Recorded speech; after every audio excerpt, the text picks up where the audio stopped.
Hola, ¿cómo están? A un nuevo segmento de Úrsula Pfeiffer POV, Point of View, en español, punto de vista. Y bueno, hoy vamos a hacer algo un poco diferente. Hoy, al menos en esta nueva temporada o en la temporada de relanzamiento de Úrsula Pfeiffer POV, vamos a tener a una invitada, mi primera entrevistada. Y se trata de Rocío Valencia, que es además Rocío Valencia Aya de la Torre. Ella es amiga mía, pero además de ser amiga, es una mujer verdaderamente de admirar, extremadamente preparada. Ella es académica, es catedrática, además en este momento está como candidata a un doctorado en la Universidad Nacional Mayor de San Marcos, que es la universidad más antigua en realidad de todas las Américas y uno de los estandartes de la educación universitaria en Latinoamérica. Así que con eso le doy la bienvenida a Rocío. ¿Cómo estás? Úrsula, es un placer saludarte a través de la maravilla que es el Internet y estoy muy feliz que me hayas honrado con tu programa, siendo la primera invitada para este espacio que yo sé que tiene llegada a muchos latinoamericanos en Estados Unidos y en Perú también.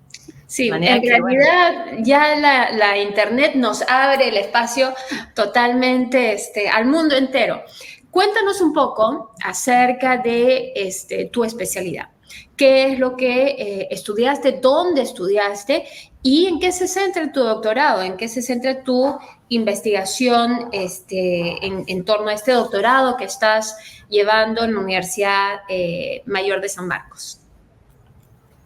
Bueno, yo me inicié como periodista, pero teórica, es decir, egresé de periodismo en la Complutense de Madrid a inicios de los años 90, y luego de un periplo por Francia que duró algunos años, empecé vamos a decir, a perfeccionarme y a investigar lo que es en el campo de las humanidades, en especial la civilización nuestra, la civilización hispanoamericana o latinoamericana. Primero me entrenaron en Francia para ser profesora de civilización y profesora de lengua española. Y luego yo culminé con un máster, ¿no? También en lo mismo, ¿no? En humanidades, con un acento en el español, en todo lo que era hispano, de nuestra cultura en particular. Y cuando retorné a Lima, que siempre en realidad he estado viviendo aquí, he estado viviendo en Lima sostenidamente desde el 2011, en Lima pues me inscribí en lo que es el doctorado de literatura peruana e hispanoamericana en la Decana de América, que eso es lo que es San Marcos, ¿no? La más antigua de todas las Américas, fundada en el siglo XVI y una de las mejores, por qué no decirlo, de las facultades que hay en estudios literarios y también en estudios humanísticos, hispanoamericanos y en particular peruanos. Entonces, el tema de la investigación que estoy llevando a cabo desde el año 2020, desde marzo, es acerca de una mujer extraordinaria, una revolucionaria, escritora, política, poeta, y con esto me refiero a María Magdalena, o Magda, la conocemos como Magda Portal, fundadora de la Prismo Continental y, bueno, también fundadora de la sección APRA en 1930 en Lima, al lado de muchos otros más, ¿no? Varones. Ella era la única mujer y fue consecuente y coherente con esto hasta el año 48, 49 de su abdicación, ¿no? De la agrupación. Fue una abdicación bastante violenta y apasionada para ambos, yo diría para ambos lados. Pero bueno, es una investigación que hago desde el punto de vista del matrimonio entre la literatura y la política. No sé si matrimonio, pero asociación. ¿Sí? La convergencia, en todo caso. Sí, sí, muy interesante. Ahora, obviamente, cuando hablamos acerca de tener esta conversación y aceptaste al principio yo diría renuentemente a unirte en esta discusión que vamos a tener acerca de la educación, porque la manera como te planteé el tema era hablar acerca de la crisis que yo veo por la cual está pasando la educación. Y podríamos hablar de la educación en general, pero acordamos que nos íbamos a centrar en la educación universitaria. Pero antes de entrar al tema de educación universitaria y la crisis que veo que está atravesando, sí quisiera preguntarte por qué te era importante centrar tu investigación en un personaje femenino que además, porque generalmente se opta tantas veces por más bien centrarse en líderes masculinos. Entonces, ¿qué importancia encontrabas tú en fijar tu investigación en un personaje femenino, en una mujer? Las razones son evidentes, mi estimada Úrsula, porque yo creo que tú también estás en ese camino de investigar y desempolvar figuras femeninas, en particular en América Latina y en Perú, porque somos peruanas. Y bueno, no significa que no vamos a investigar en México, en Chile, en Argentina, también a estos admirables, ¿no?, personajes. Pero la razón por la que yo elegí a Magda Portal en realidad es triple, hay 3 razones. Ella había sido invisibilizada y a mí me pareció de una injusticia tremenda que le hayan hecho eso, ¿no? Que la hayan invisibilizado en su etapa fundacional, en la que ella participa al lado de Aya de la Torre, de Serafín del Mar, de Julián Petrovich, Enríquez y muchos otros más que son los fundadores en realidad de la Alianza Popular Revolucionaria Americana, vamos a decir en 2 puntos, ¿no? A nivel continental en México y a nivel nacional en Lima, el año 30, 6 años más tarde. No digo con esto que ella ha estado presente en el año 24 en Chile, porque en esos años ella todavía no había sido exiliada hacia México, eso vino ya en el año 27, pero sin embargo ella ya era parte del núcleo de José Carlos Mariátegui y de la revista Amauta en los años que voy a mencionar.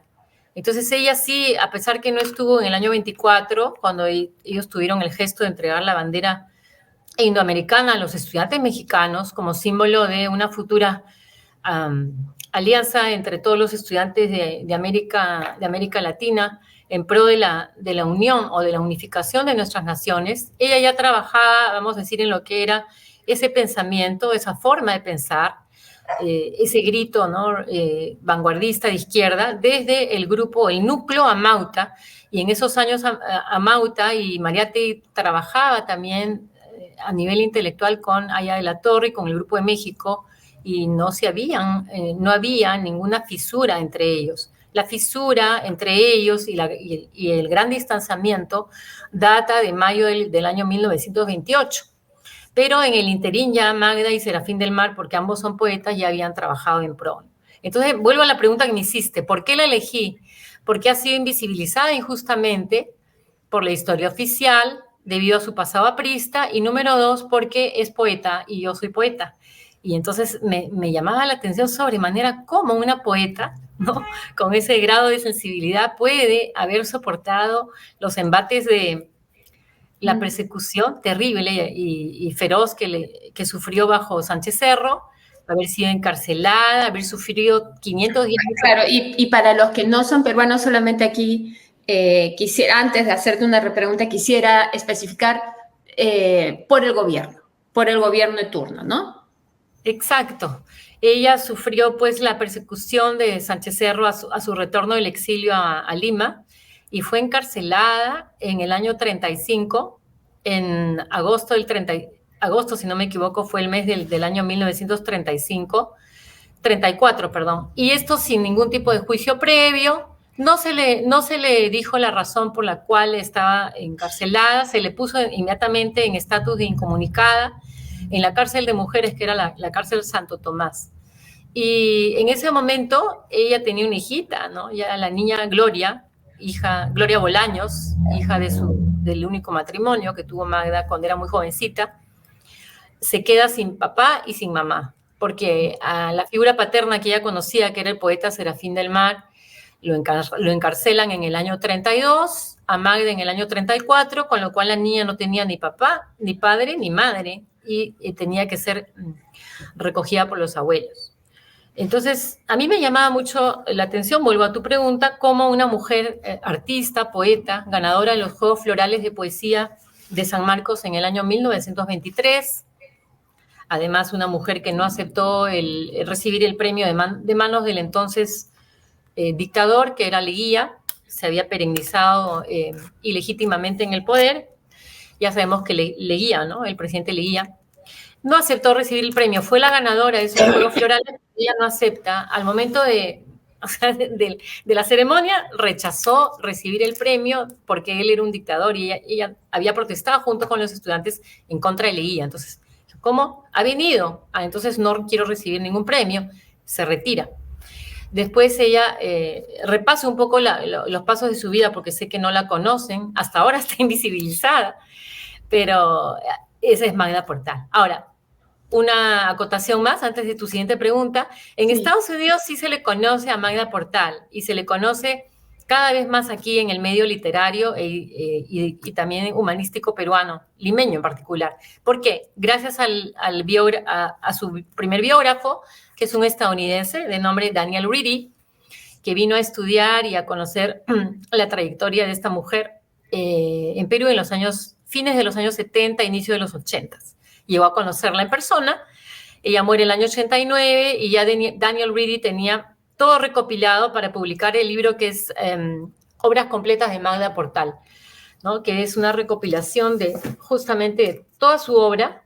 Creo que lo tengo aquí en la mesa. No sé si les puedo enseñar la carátula. Y se publica en el año 2000, entonces poemas que eran inéditos y que solo se encontraban en diarios y periódicos. Luego tenemos a otra investigadora estadounidense, que es Kathleen Weaver, de la universidad, no recuerdo el nombre.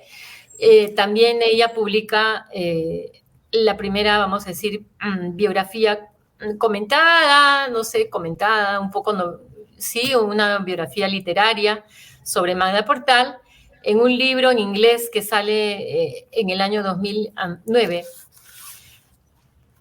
Claro, ¿no? lo único ahí haría una acotación, es que dos cosas.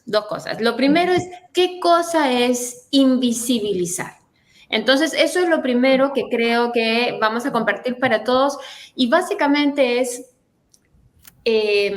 a través del silencio, a través de la no mención de una persona, de alguna manera borrarla de la conciencia colectiva, borrarla de la conciencia social. Entonces, personas que usualmente han tenido un papel que va en contra del sistema del momento, ya sea no solamente por sus acciones, a veces simplemente por su género. En una sociedad donde generalmente los protagonistas son masculinos, muchísimas mujeres han sido borradas de la historia. Simplemente no se les menciona, y con no mencionárseles dejan de existir. Hay una no existencia cuando los demás no te reconocen, cuando los demás no te ven, y eso es invisibilizar. Y hay otras maneras de invisibilizar. A veces invisibilizamos incluso grupos sociales enteros. Entonces, por ejemplo, nos molesta, nos fastidia de repente porque nos hace sentir culpables aquellos que viven en la miseria. De alguna manera los invisibilizamos, por ejemplo, cuando pasamos al lado de un indigente y ni siquiera reconocemos nuestra humanidad compartida. Esa es otra manera de invisibilizar, pero ese es un término que básicamente se refiere a la erradicación o al borrar a un ser humano del diálogo social y de la conciencia colectiva. Eso por un lado. Y por el otro lado, sí quería hacer la acotación que una de las cosas importantes precisamente de visibilizar, o sea, de traer a la conciencia colectiva personajes que han sido borrados, ignorados, etcétera, es como en el caso de Magda Portal, es que aun cuando se les ha reconocido, no deja de ser un reconocimiento nicho.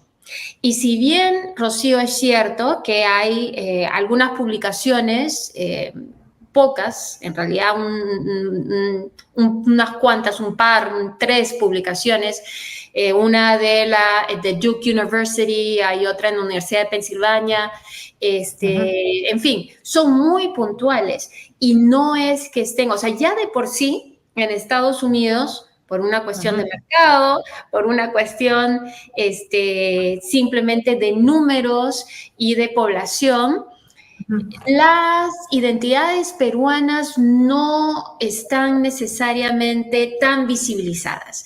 Hay muchísima más influencia de la cultura mexicana y personajes mexicanos, y yo diría, conforme ha habido más inmigración, incluso colombianos, venezolanos, la identidad peruana se está dando mucho a conocer en Estados Unidos, pero digamos que no es por distintos motivos, porque Perú es un mercado chico, porque no hay, hablando a nivel mundial, ¿no?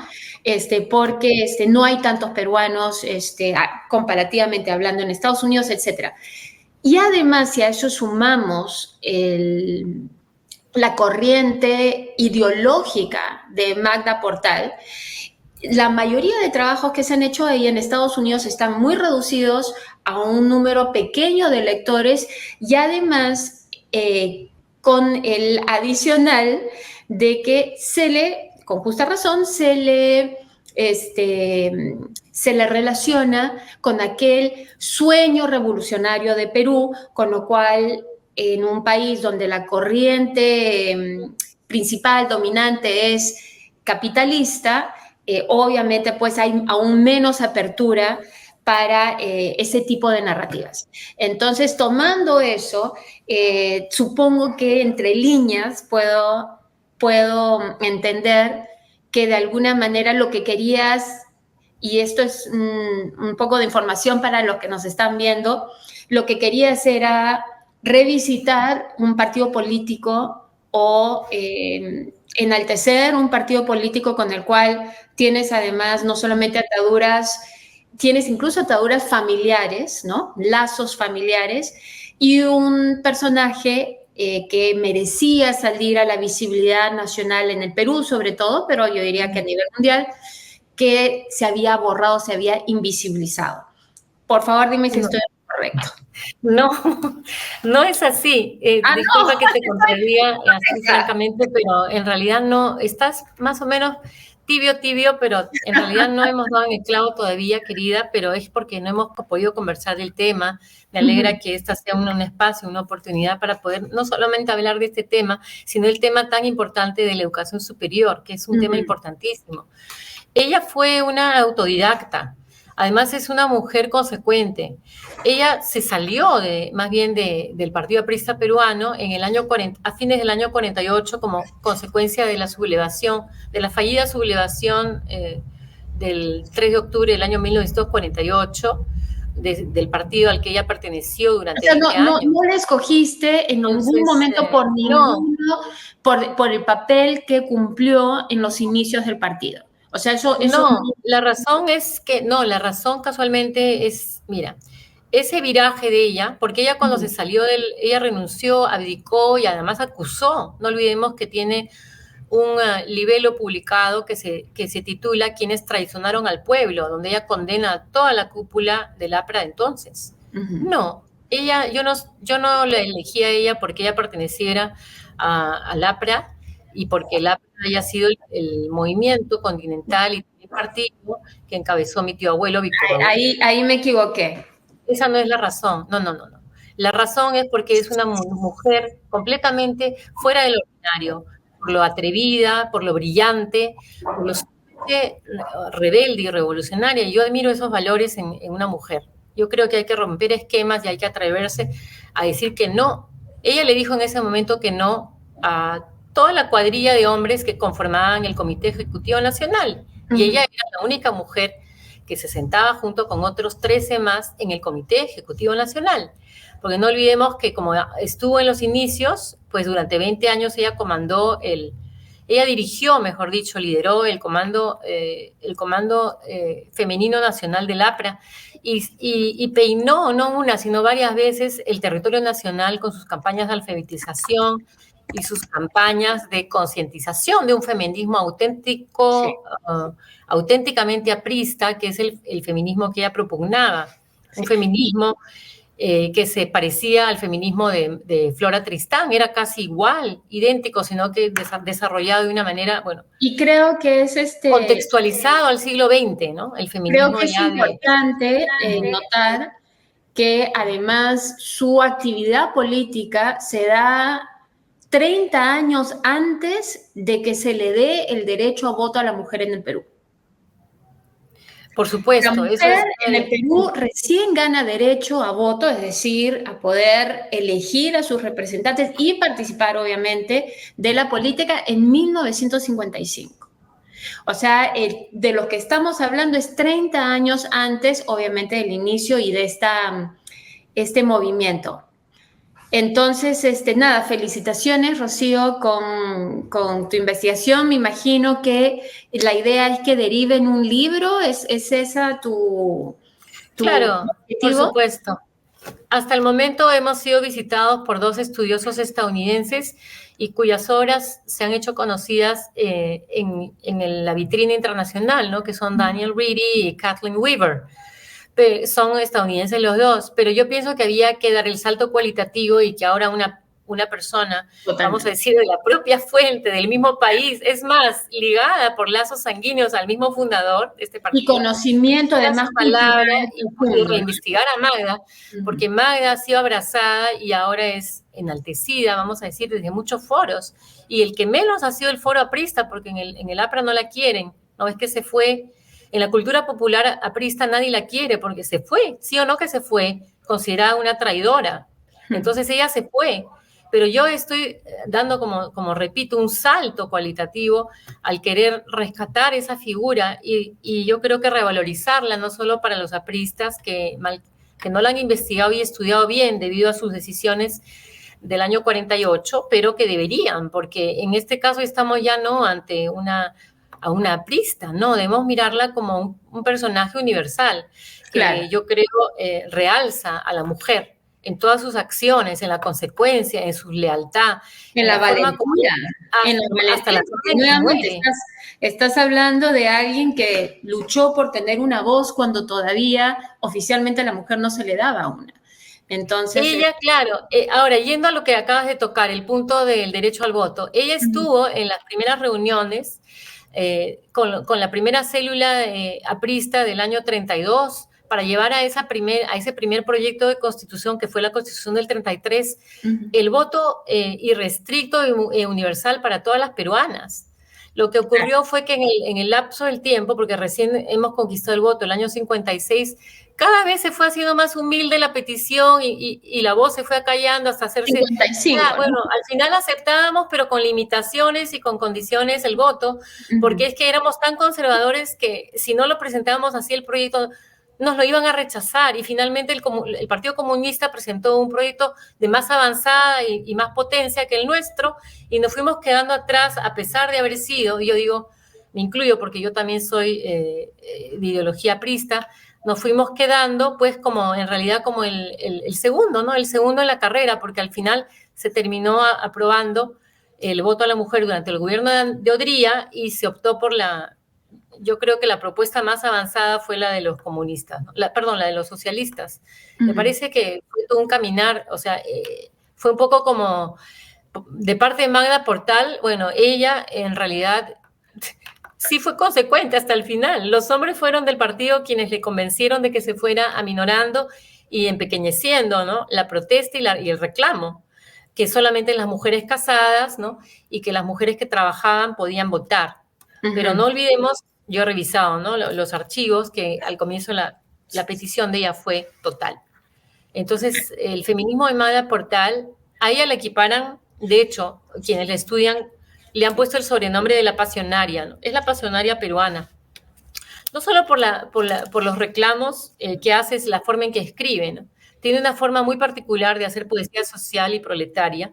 Es una poesía bolchevique, ¿no? La de sus inicios, al lado de Serafín del Mar. Tiene una poesía social, repito, bolchevique, muy fuerte, donde ella incluso cuando está exiliada en México, ¿no? Tiene a bien decir que ya basta, o sea, ya basta de estar escribiendo el arte por el arte, cosas bellas, ¿no? Desde nuestra pequeña, vamos a decir, nube, ¿no? De artistas, de poetas, cuando están ocurriendo cosas tan importantes como la Revolución Mexicana y la Revolución Rusa. Empecemos a escribir los artistas cosas reales, ¿no? Eso es lo que ella, es uno de los argumentos de las tesis que defiende, ¿no? Frente al arte. Ahora, es admirable, Úrsula, porque ella no es una universitaria, ella no egresa de los claustros de San Marcos, ¿no? Como muchos allí, en ese núcleo de estudiosos que se reúnen en torno a Diego de Rivera en México, en el México de los años 30. No, ella es autodidacta, totalmente autodidacta. Y confronta a Aya de la Torre en el año 28, que Víctor Raúl viene de Europa, retorna en el año 28, por unos cuantos meses a América, se instala en México, era la segunda vez que se instalaba en México, porque la primera vez fue en el año 23, y Aya de la Torre le dice, muy bien, en otras palabras, si tú quieres realmente ser una revolucionaria, un ratito, discúlpame un ratito, tengo que comer. Perdóname. Entonces, ¿tú quieres ser una revolucionaria? Si tú quieres ser una revolucionaria, no hay ningún problema, pero entonces hay que dejar la poesía hay que dejar la poesía de lado, le dice.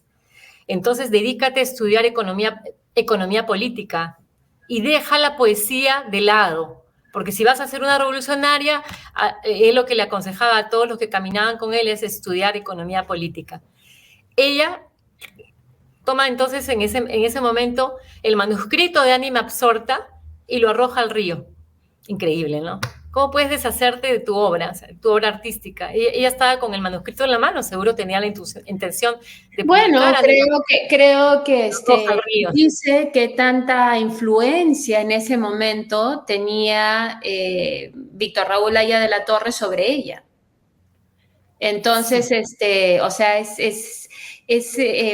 y no me sorprende porque a muchas mujeres les cuesta a veces encontrar su voz, y no solamente su voz literalmente de manera actual, sino su voz en cuanto a decir quién es, qué le es coherente, qué quiere hacer y por qué lo que le dicta a otra persona, una persona que generalmente o ama o admira o lo que sea, no necesariamente es lo que quiere hacer.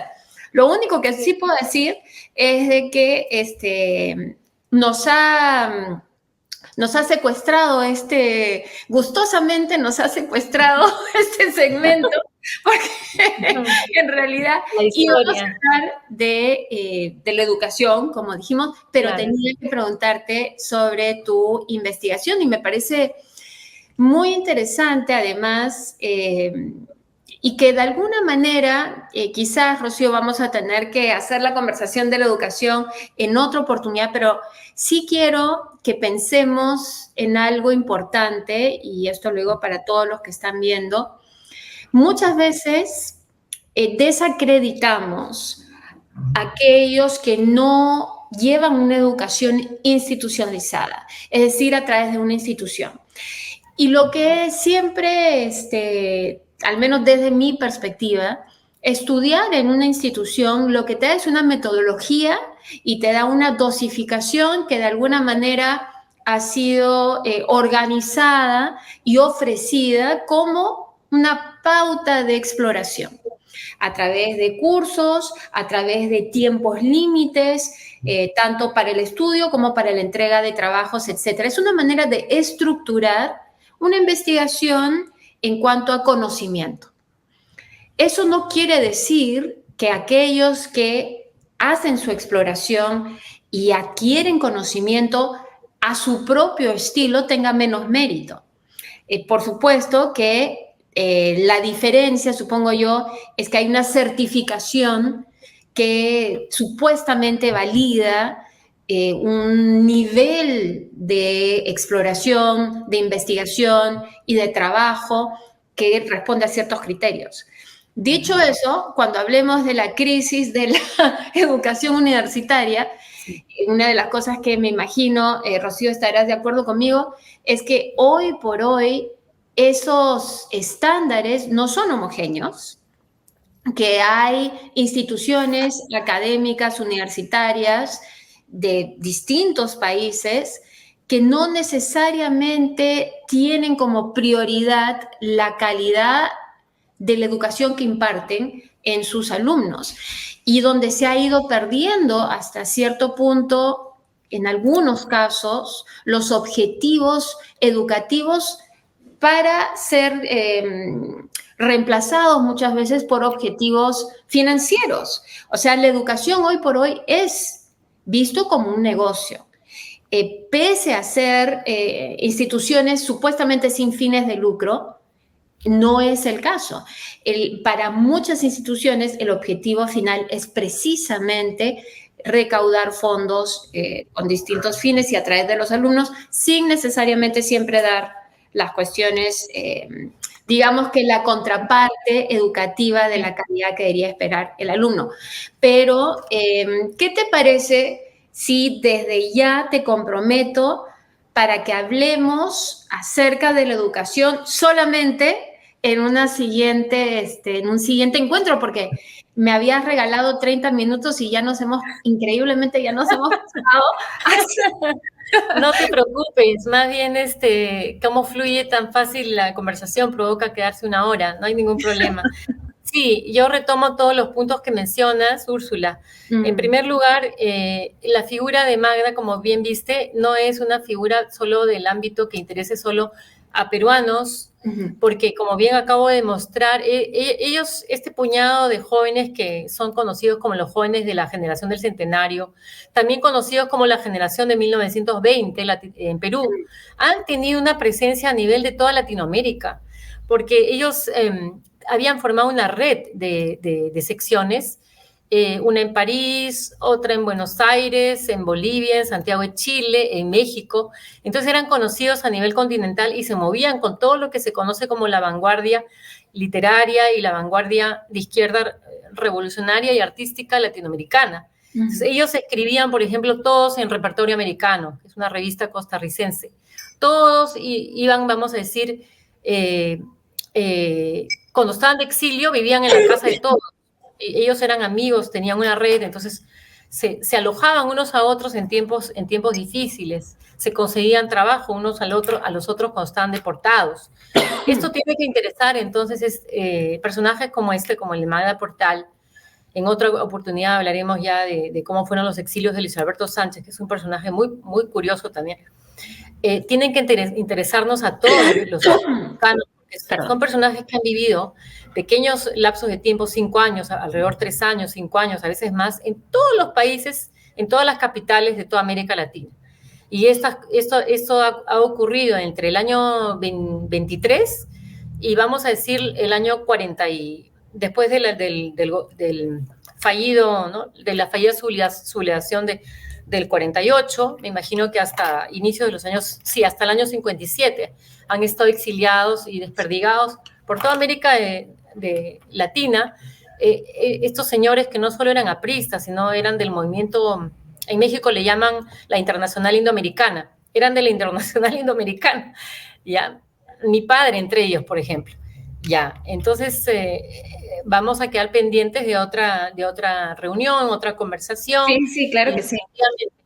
El hecho de estudiar, cuando estás viajando no puedes ir a ninguna universidad por mucho tiempo, el hecho de estar estudiando es algo que todavía no es válido, ¿no? El mismo José Carlos Mariátegui fue un autodidacta, ya estamos viendo ahora el caso de esta extraordinaria mujer que nació con el siglo, en el año 1900, y bueno, pues sí, es como una posibilidad, ¿no? Sobre todo cuando las universidades, como acabas de mencionar, ya no funcionan. O sea, funcionan, a veces sí, pero no es una garantía de encontrar un buen puesto de trabajo o de poder haber aprendido realmente conocimientos de calidad, ¿no? Sí. Y esto sí lo estoy diciendo también como docente que he sido en los últimos 15 años, ¿no? En el Perú, docente universitario.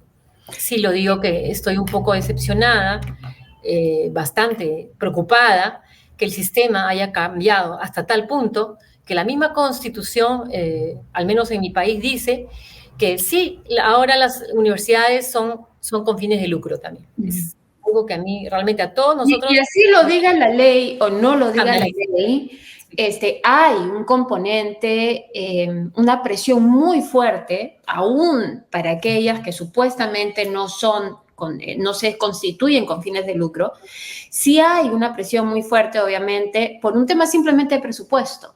Entonces, estamos ante una coyuntura muy difícil, creo yo, para la educación superior por dos motivos, ¿no?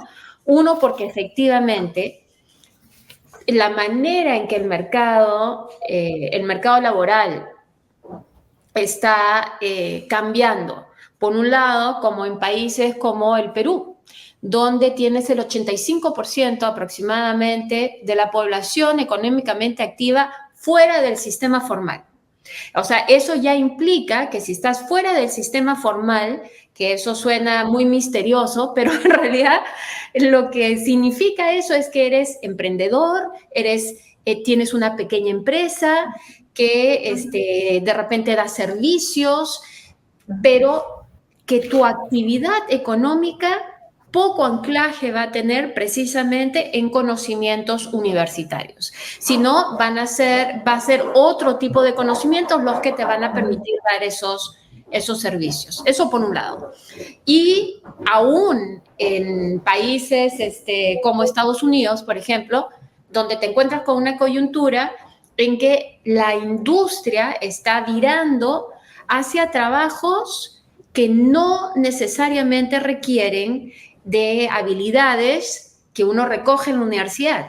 Es decir, hoy por hoy, muchas de las personas que están contratando en el desarrollo de inteligencia artificial prefieren que sean chicos, sea de la generación alfa o anterior a ella, básicamente, o la generación Z, que básicamente conozcan de programación de una manera más orgánica que necesariamente universitaria institucional.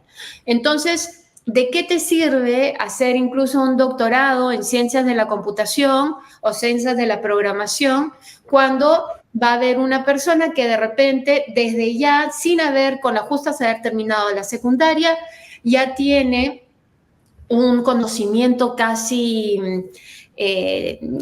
instintivo hacia la programación y que va simplemente por sus habilidades va a competir y muchas veces sacar del mercado a la persona que tiene educación universitaria. Entonces, es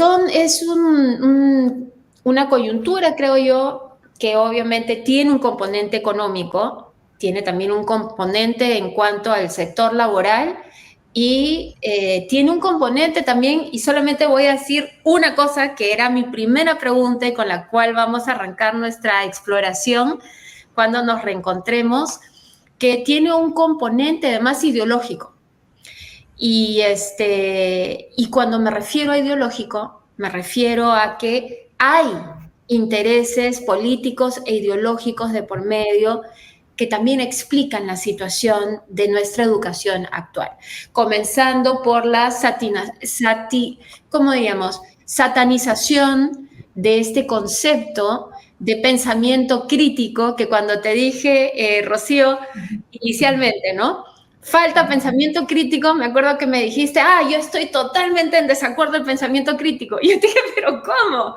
A ver, vamos a ponernos de acuerdo, porque siempre es importante saber que estamos hablando del mismo término. ¿Qué entiendes tú por pensamiento crítico? Que entendía yo, y creo que una vez que definimos pensamiento crítico, sirvió de puente para darnos cuenta que estábamos de acuerdo en que el pensamiento crítico como una manera de que el individuo pueda buscar efectivamente información, analizar la información y llegar a sus propias conclusiones es extremadamente importante, ¿verdad? Claro, yo de repente no me había expresado con suficiente, o sea, quisiera recapitular, ¿no? Y corregir. En realidad no hay que esté en contra del pensamiento crítico. Para mí el pensamiento crítico es pensamiento analítico, ¿no? Utilizar nuestras facultades cognitivas, ayudar al estudiante enseñarle cómo debe de analizar, ¿no? Cómo debe analizar el problema, pero la manera como esto se está acompañando, ¿no? En algunos programas, eso es lo que critico, porque realmente no podemos alcanzar que el estudiante desarrolle su pensamiento crítico al máximo si es que vamos a estandarizar la educación. Y lo que ocurre hoy en día en las universidades, en la mayoría de las universidades, al menos privadas, no sé si las públicas, no tengo conocimiento de las públicas que se dé esta situación, pero la mayoría de las universidades privadas obedecen a un modelo, claro, obedecen a un modelo de promotora corporativa. Entonces, ¿qué pasa? El modelo de promotora corporativa, modelo corporativo, short, ¿no? Todo corto, vamos a decirlo modelo corporativo de frente, hace que exigen que los profesores de college o de estudios básicos, como se dice acá en Perú, estudios generales, enseñen todos lo mismo. Todo lo mismo está bien, ya. Ok, ya nos enseñan en base, como era hace 30 años, no sé, en base a un libro, 2 o 3 libros. No, ahora en base al PPT. En el PPT está el resumen de todo el curso. Todos deben usar el mismo PPT. PPT, ya sabemos, es una herramienta digital, ¿no? Entonces, ¿dónde queda la creatividad del docente? ¿Y dónde queda la creatividad del discente? ¿No? O sea, en otras palabras, no es una prioridad en un sistema donde el lucro es el objetivo. Porque, claro. esto es solamente un pequeño vistazo de lo que vamos a hablar la siguiente vez. Pero lo que diría es, sí, efectivamente, sé de muchas universidades en Perú donde, por ejemplo, los cursos se desarrollan de manera paralela y totalmente divorciada del profesor. Antes, el profesor era el encargado de desarrollar el curso que iba a impartir, con lo cual iba a traer su punto de vista, iba a traer, además, iba a enriquecer el sílabus, todo lo que se iba a cubrir, desde no solamente su punto de vista académico, sino incluso su punto de vista personal. Cuando ese curso se divorcia de alguna manera del punto de vista que es tan importante del profesorado y se convierte en un sílabus totalmente estandarizado, obviamente por dos motivos, creo yo, tú me dirás.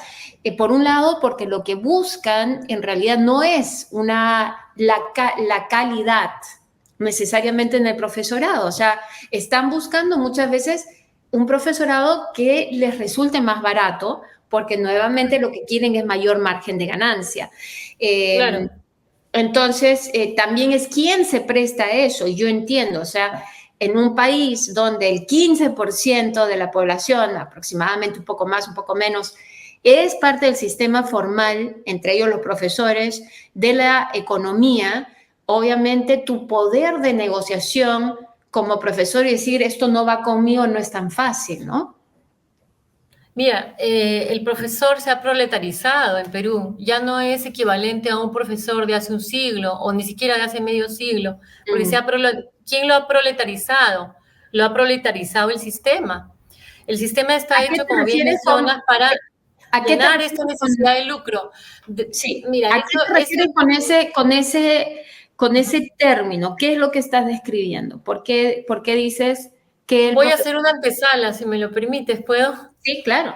La universidad con la ley universitaria del año 1996 del presidente Alberto Fujimori, la intención fue masificar la educación superior peruana, ¿verdad? Esto empezó todo en el año 96. Ahí empezó el malestar y la pesadilla para todos los docentes, porque a partir de ese momento, como la meta era masificar la educación, que todos tengan acceso a una educación universitaria, se dejó de lado la calidad, un poco, mucho, más o menos, dependiendo de la institución, pero se fue dejando de lado paulatinamente. Y con la adopción de las nuevas universidades que nacieron como vamos a decir, como hierba. Se multiplicaron por todos lados y en especial en Lima. En Lima llegaron a haber hasta 60 universidades. Entonces, tal era la cantidad de universidades y la oferta y el éxito que estaban teniendo, debido a que la ley también establecía que no pagaban impuestos por ser universidades, Claro. lo cual tampoco me parece muy discutible a la hora actual. Entonces, ocurrió pues que se perdió, no solamente se pierde eso que acabas de mencionar, que el profesor investigue y redacte su propia bibliografía, que el profesor investigue y prepare sus propias clases, originales y diferentes del otro y del otro. Entonces, como bien has mencionado, para poder ganar tiempo y costo, todos tienen que dictar ahora lo mismo, si es posible, con la misma herramienta digital y sin investigar la bibliografía. La bibliografía, no. El coordinador del área va a hacer una misma bibliografía para todos y todos cumplen con los reglamentos del ente regulador, ¿no? Que en el Perú es el SUNEDU. No, Ahora, claro, el SUNEDU el profesor no tiene la culpa de nada de esto. Sí. Esto es tal como ha encontrado las cosas cuando fue creado la SUNEDU. ¿No? O sea, claro, el profesor termina siendo como es una consecuencia a esta ley. Esta ley es la madre de todo lo que está pasando ahorita. El padre y madre es esa ley. Perdóname ahora sí. Y yo diría que más que la ley también es parte del sistema, porque obviamente desde mi perspectiva, esa ley no buscaba masificar la educación universitaria. Lo que buscaba hacer era abrir la oportunidad a ciertos grupos de interés que querían entrar a un sector que veían. Exacto. Entonces, exacto, eso decían como pretexto político, pero la verdad de las cosas era no. La verdad de las cosas era un interés económico, una angurria y una ambición tremenda para poder favorecer los proyectos universitarios de mucha gente que no sabía nada de educación, pero que al ser empresarios querían hacerse millonarios a través de la educación. Claro, y de hecho se han convertido en pequeños jeques al día de hoy. Exacto, sí. Y en ese caso, el profesor se ha convertido más bien como en un pastor, un guardián, ¿no? Que lo que hace es velar por los alumnos sin verdaderamente estar involucrado a veces con el contenido al nivel que quisiera, ¿no? El contenido educativo. Pero sí, en realidad, y eso porque la primera pregunta es, ¿por qué es que surge, y hay que ver por qué es que surge esta gran demanda por educación universitaria? Y en parte tiene que también que ver con una cuestión, no solamente en Perú, yo diría a nivel mundial, un marketing muy fuerte acerca de supuestamente el papel positivo que iba a tener estas carreras universitarias en ayudar a las personas a un mejor nivel de ingresos, etcétera. Y en detrimento de eso, fueron desapareciendo, por ejemplo, escuelas técnicas. Más bien ahora, ante la crisis, porque ¿qué haces, pues, con todos estos egresados de la universidad si el mercado no está preparado para absorberlos? Claro. Más bien lo que faltan aún en Estados Unidos muchas veces son personas con especialidades técnicas. Es decir, necesitas técnicos precisamente para ciertas labores, ciertos trabajos para los cuales en realidad no necesitas una carrera universitaria. Yo no sé si tú, pero ha habido toda esta movida comercial y yo podría conversar contigo, como tú dices, Rocío, mira, ya nos acercamos a los 50 minutos y seguimos. Pero, por ejemplo, solamente para decir algo, para mí otra muestra de esta comercialización indiscriminada de la educación es que antes, y aquí voy a sonar así como las abuelitas, ¿no? En mi época, bueno, antes uno terminaba su bachillerato, o recibía su bachelor's degree, como se dice en inglés, su grado de bachiller. Y se le recomendaba al profesional recién egresado que tuviera experiencia en el mercado laboral antes de siquiera pensar en hacer una maestría. Hoy la universidad te empuja de alguna manera a hacer uno tras otro, tu grado de bachiller, tu maestría y doctorado, sin ningún tipo de retroalimentación en cuanto a tus conocimientos dentro del campo en el cual estás estudiando. Terminas siendo una persona que tiene muchísima teoría, pero poca experiencia laboral en el sector al que supuestamente se estaba preparando para contribuir. Eso es otra manifestación precisamente de esta hipercomercialización, creo yo, de la educación. Especialmente en países como el nuestro, donde los hogares no tienen realmente vamos a decir, suficiente ingreso como para poder solventar carreras de 5 o 7 años de sus hijos. Entonces digo, es una injusticia, es un engaño, y voy a decirlo con todas sus letras, nos están vendiendo tristemente, una promesa falsa. Como bien lo acabas de mencionar, voy a recapitular lo que has dicho, tiene un impacto económico, un impacto laboral tremendo.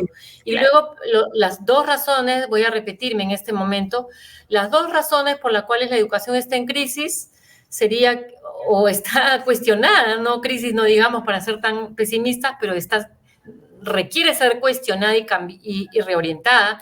Uno es el exceso de especialización y dos es el ánimo de lucro. Si nosotros reorientamos la educación, no solo en nuestro país, sino en todos los países de América Latina, tendríamos que realmente dejar un poco, ¿no?, tanto esas leyes que favorecen al empresario, ¿no?, al empresario universitario, dejar un poco las carreras tan especializadas que solo sirven para ese canal nada más y luego el resto no existe. Se han anulado, se han eliminado, por ejemplo, cursos que antes se llevaban obligatoriamente en estudios generales. Yo me acuerdo de haber llevado para mi carrera, que era comunicación, ciencias de la información, haber llevado filosofía, haber llevado literatura, haber llevado ciencia política, relaciones internacionales. Ahora ya nada de eso se enseña, todo se ha centrado en el aspecto ahora técnico de las ciencias de la información, de la comunicación, ¿no? Cursos técnicos, cursos de periodismo digital han reemplazado la parte humanística. La parte humanística en los colegios también está siendo dejada de lado porque todo se engloba en cursos macro, ¿no? Por ejemplo, ciencias sociales abarca historia, geografía, ¿no? El curso de comunicación, lengua y comunicación abarca también parte del lenguaje, parte de habilidades de comunicación asertiva, pero ¿dónde está el curso de gramática castellana que se enseñaba en época de nuestros padres? Se enseñaba gramática castellana en los colegios. Entonces, todo es así, exceso de especialización de un lado, ánimo de lucro del otro.